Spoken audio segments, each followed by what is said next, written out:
Ассалому алайкум ба ҳама бародаро, ҳама касае як бори дигар хуш омадед ба канали Мошини Савдо. Дар навори имрӯза мо бародаро гап мезанем дар бораи 13 мошини фурӯшӣ аз шаҳру ноҳияҳои кишвар. Мошинҳои беҳтарин бо нархҳои дастрас. Навора бародар то охира тамошо кун. Дастгири моро фаромӯш накун ва бародарое ки мошини фурӯшӣ замин хона доранд ва мехоҳанд ки ҳар чӣ зудтар ба фурӯш гузоранд, марҳамат бародаро, рақамҳои мо дар рӯи экрани шумо меброяд. Имо WhatsApp ҳастад, ба мо равон кунед ва мо бошад дар навори оянда пешкаши харидорон мекунем. Раҳмат барои дастгириётон, барои лайкотон ки дар ҳар як навор дастгирӣ мекунед. Бародаро зинда ва сарбаланд бошед. Фикротон ҳатман дар комментария нависен. Гапа зиёд намекунем, мегзарем ба қисми эълонҳои имрӯза. Курс бошад 1000 рубл 149 сомони тоҷикӣ. Навора сар мекунем, рафтем. Якам мошини фурӯша аст Opel Astra F соли барорӣ 1697 дар кузофи хэтчбек. Ранг боша золотисти, объем мотор боша 1.6, сӯзишворӣ боша бензини холӣ, коробкаш механика. Мошин дар ҳолати хуб қарор дорад, кондитсионер дора, лук дора, 4 баллони нав дора, мотор 100% аккумулятораш нав аст, срочно фурӯхта мешавад. Айни ҳол мошин дар шаҳри Душанбе қарор дорад ва нархша боша гуфтаист 35000 сомони тоҷикӣ, ки бо рубли имрӯза мешавад 234000 рубл. Харидори аниқ боша гуфтаи марҳамат занг занем, муомила дора. Барои маълумоти бештара бародаро дарёфт кардан ба рақамҳои дар рӯи экран муроҷиат кунед ва маълумоти иловагираи худи соҳиби мошин дарёфт кунед. Дуюм мошини фурӯша аст Opel Vectra A соли барорӣ 1692 дар кузофи седан. Объем мотор боша 1.6, сӯзишворӣ боша бензини холӣ, коробкаш механика. Мошин дар ҳолати хуб ай мега соҳибаш 1 сола ҳуҷҷат дора, фавран фурӯхта мешавад. Айни ҳол мошин дар шаҳри Душанбе ва нархша боша гуфтаист 15300 сомони тоҷикӣ, ки бо рубли имрӯза мешавад 100000 рубл. Харидори аниқ боша гуфта бо муомила дора, арзонам мекунемша. Барои маълумоти бештара дарёфт кардан ба рақамҳои дар рӯи экран муроҷиат кунед ва маълумоти иловагира ай худи соҳиби мошин дарёфт кунед. Сеюм мошини фурӯша аст Opel Astra F соли барорӣ 1697 дар кузофи хэтчбек. Объем мотор боша 1.6, сӯзишворӣ боша газу бензин, коробкаш механика. Мошин дар ҳолати хуб қарор дорад, фавран фурӯхта мешавад гуфта пул дар кора. Айни ҳол мошин дар шаҳри Душанбе қарор дорад ва нархша боша гуфтаист 33000 сомони тоҷикӣ, ки бо рубли имрӯза мешавад 220000 рубл. Харидори аниқ боша гуфта марҳамат занг занен, биёин ай пеш савдо мекунем, ай дур ба телефон савдо кардан намешавад. Илтимос гуфта ғам натен. Барои маълумоти бештара бародаро дарёфт кардан ба рақамҳои дар рӯи экран муроҷиат кунед ва маълумоти аниқа ай худи соҳиби мошин дарёфт кунед. Чорум мошини фурӯша аст Opel Astra F соли барорӣ 1697 дар кузофи хэтчбек. Мотор 1.6, сӯзишворӣ боша бензин газай, коробкаш механика. Мошин дар ҳолати беҳтарин қарор дорад, гуфта фавран фурӯхта мешавад. Маълумоти иловагӣ нест дӯстон. Айни ҳол мошин дар ноҳияи Сипитамин қарор дорад ва нархша боша гуфтаист 33000 сомони тоҷикӣ, ки бо рубли имрӯза мешавад 220000 рубл. харидори конкрет боша гуфта бо арзонам мекунемша. Барои маълумоти бештар бародаро, рақамҳои соҳиби мошин дар рӯи экрани шумо. Канали моро бародаро дастгирӣ кунед. мо ҳар рӯза беҳтарин мошинҳо бо нархҳои дастрас аз шаҳру ноҳияҳои кишвар пешкаши харидорон мекунем. Панҷум мошини фурӯша аст Toyota Mark II соли барорӣ 1693 дар кузофи седан. Объем мотор боша 2.2, сӯзишворӣ боша бензини холӣ, коробкаш автомат. Мошин гуфта лабовои пешаш трешни дора, мотор, коробкаш звера, камбудӣ надора, срочно сум дар кораи фурӯхта мешавад. Айни ҳол мошин дар шаҳри Душанбе ва нархша боша гуфтаист 13000 сомони тоҷикӣ, ки бо рубли имрӯза мешавад 87000 рубл. харидори аниқ боша гуфта муомила дора, савдо мешавад дар пеши мошин. Барои маълумоти бештара бародаро дарёфт кардан ба рақамҳои дар рӯи экран занг занед ва маълумоти иловагираи худи соҳиби мошин дарёфт кунед. Шашум мошини фурӯша аст Daewoo Nexika соли барорӣ 2002 сол дар кузофи седан. Объем мотор боша 1.6, сӯзишворӣ боша бензин газ, коробкаш механика. Мошин дар ҳолати хуб қарор дорад, 9 моҳи дига ҳуҷҷат дорад, кузов задагӣ, варид, пусидагӣ надорад, срочно фурӯхта мешавад.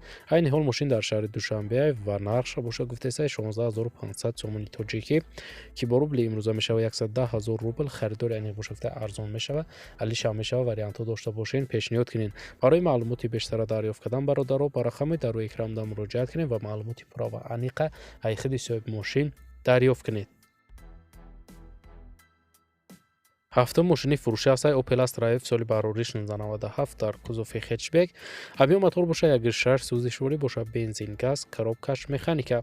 Мошин дар ҳолати беҳтарин аз соҳибаш мегӯям. Моторш ай вагон нав гирифтагӣ задагиам, қати коробкаш хадавоиш 100% фавран фурӯхта мешавад, камбудӣ нест. Айни ҳол мошин дар шаҳри Душанбе бародаро қарор дорад ва нархша бошад гуфтесай 30,000 сомони тоҷикӣ ки бо рубли имрӯза мешавад 200,000 рубл.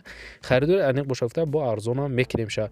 барои маълумоти иловагира бародаро дарёфт кардан ба рақамҳои дар рӯи экранда муроҷиат кунед ва маълумоти бештара аз худи соҳиби мошин дарёфт кунед. ҳаштум мошини фурӯшӣ ҳастаи Opel Astra G соли барорӣ 1698 дар кузофи хетчбек. Авио мотор бошад 1.6 сӯзишворӣ бошад, газу бензин, коробкаш механика. Мошин дар ҳолати хуб қарор дорад мегӯяд. Хадавои тенҷай, мотор, коробка ҳамаш 100% балонош резини зимнӣ, документош навай. Мошина гуфтаи камбудиш нестай дига, срочно фурӯхта мешавад. Айни ҳол мошин дар шаҳри Душанбе қарор дорад ва нархша бошад гуфтесай 37,000 сомони тоҷикӣ ки бо рубли имрӯза мешавад 247,000 рубл. Харидори аниқ бошад гуфта муомила дора, арзон мекунем. барои маълумоти бештара дарёфт кардан бародаро ба рақамҳои дар рӯи экранда муроҷиат кунед ва маълумоти иловагира аз худи соҳиби мошин дарёфт кунед. наҳум мошини фурӯшӣ ҳастаи Mercedes-Benz C-класс соли барорӣ 1995 дар кузофи седан. авио мотор бошад 1.8 сӯзишворӣ бошад, бензин, газай, коробкаш механика. мошин дар ҳолати хуби техникӣ қарор дорад мегӯяд соҳибаш. 4 дар электропакет дора, лук дора, элегант, сентр замок, срочно фурӯхта мешавад, камбудӣ нестай. айни ҳол мошин дар шаҳри Душанбе қарор дорад ва нархша бошад гуфтесай 38,000 сомони тоҷикӣ ки бо рубли имрӯза мешавад 254,000 рубл. харидори аниқ бошад гуфта муомила дора, арзонам мекунем. барои маълумоти иловагӣ рақамҳои соҳиби мошин дар рӯи экрани шумо. даҳум мошини фурӯшӣ ҳастаи Opel Astra F соли барорӣ 1995 дар кузофи универсал. авио мотор бошад 1.6 сӯзишворӣ бошад, газу бензин, коробкаш механика. мошин дар ҳолати хуб қарор дорад мегӯяд 1 сола ҳуҷҷат дорад, мотора нав кардагием, срочно фурӯхта мешавад. айни ҳол мошин дар шаҳри Душанбе қарор дорад ва нархша бошад гуфтесай 25,000 сомони тоҷикӣ ки бо рубли имрӯза мешавад 167,000 рубл. харидори аниқ бошад гуфта муомила дора, арзонам мекунемша. барои маълумоти иловагира бародаро дарёфт кардан ба рақамҳои дар рӯи экран муроҷиат кунед ва маълумоти бештара аз худи соҳиби мошин дарёфт кунед. 11 мошини фурӯшӣ ҳастаи ВАЗ-21 10 соли барорӣ 2004 сол дар кузофи седан. авио мотор бошад 1.6 сӯзишворӣ бошад, бензини холӣ, коробкаш механика. мошин дар ҳолати хуб қарор дорад мегӯяд соҳибаш. хадавои балонон нав, мотор нав кардагиай, акклиматор дора, документ надора, срочно фурӯхта мешавад. айни ҳол мошин дар шаҳри Душанбе ва нархша бошад гуфтесай 14,000 сомони тоҷикӣ ки бо рубли имрӯза мешавад 93,000 рубл. харидори аниқ бошад гуфта муомила дора, арзон мешавад. барои маълумоти иловагира бародаро дарёфт кардан ба рақамҳои дар рӯи экран муроҷиат кунед ва маълумоти пурра ва аниқа аз худи бародар дарёфт кунед. 12 мошини фурӯшӣ ҳастаи Mercedes-Benz V124 соли барорӣ 1990 дар кузофи седан. авио мотор бошад 2.0 сӯзишворӣ бошад, дизел, коробкаш механика. мошин дар ҳолати хуби техникӣ қарор дорад мегӯяд. Техас мотор то 2020 ҳастай фавран фурӯхта мешавад, камбудӣ нест. айни ҳол мошин дар ноҳияи Ҷабор Расулов қарор дорад бародаро ва нархша бошад гуфтесай 30,000 сомони тоҷикӣ ки бо рубли имрӯза мешавад 200,000 рубл. харидори аниқ бошад гуфта арзон мешавад. барои маълумоти иловагира дарёфт кардан ба рақамҳои дар рӯи экран муроҷиат кунед ва маълумоти бештара аз худи соҳиби мошин дарёфт кунед. 13 мошини фурӯшӣ ҳастаи Opel Vectra A соли барорӣ 1995 дар кузофи седан. авио мотор бошад 2.0 сӯзишворӣ бошад, бензин, газ, коробка механика. мошин гуфтаи ҳуҷҷатош буд шудагиат, тонировкаша кандагием.